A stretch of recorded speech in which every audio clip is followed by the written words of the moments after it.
Hi friends, എല്ലാവർക്കും സുഖമല്ലേ? നമ്മളിങ്ങനെ ജോലി സ്ഥലത്തിരിക്കുമ്പോഴേക്കും ഒരു നല്ല മസാല ചായ കുടിക്കാൻ തോന്നിയിട്ടുണ്ടോ?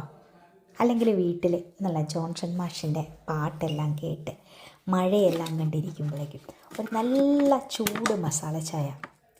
ഈ നാടൻ ചായ എന്ന് പറയുമ്പോഴേക്കും ആദ്യം നമ്മളൊരു പാത്രം എടുക്കണം, പാല് തിളപ്പിക്കണം, പിന്നെ തേയിലയിട്ട് അത് കഴിഞ്ഞ് ഇഞ്ചി ഒരുക്കിയെടുത്ത് ഏലക്ക ചതച്ച് അത് പിന്നെ എടുത്ത് അരിച്ച് അതിനുശേഷം ഇതെല്ലാം ചെയ്ത് കഴിഞ്ഞ് പാത്രം കഴുകി വെച്ച് ആകെ കൂടി വല്ലാത്ത പണല്ലേ.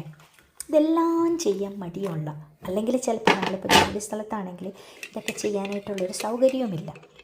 അങ്ങനെയുള്ളവർക്കും നല്ല മടിയുള്ളവർക്കും നമ്മുടെ മോറിസണിൽ ഇതാ റിയാസ് മസാല ചായ. പലർക്കും ഇത് അറിയായിരിക്കും, പക്ഷെ ഞാനിപ്പോഴാണ് പറഞ്ഞത്. അപ്പോഴത്തേക്കും ഞാൻ നിങ്ങളെയും ഒന്ന് അറിയിക്കാമെന്ന് ഓർത്തു.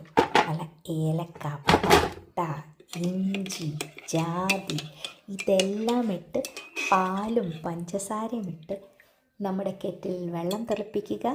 1 മിനിറ്റ് കൊണ്ടുണ്ടാക്കാവുന്ന നല്ല സുന്ദരമായ നാടൻ ചായ. അപ്പോൾ എല്ലാവരും മോറിസണിൽ പോയി റിയാസ് മസാല ചായ വാങ്ങിക്കുകയല്ലേ? എന്നിട്ടൊന്നൊരു 2-3 പരിപ്പ് വടയുമായിട്ടിരുന്ന് നന്നായി എൻജോയ് ചെയ്യൂ. So bye for now.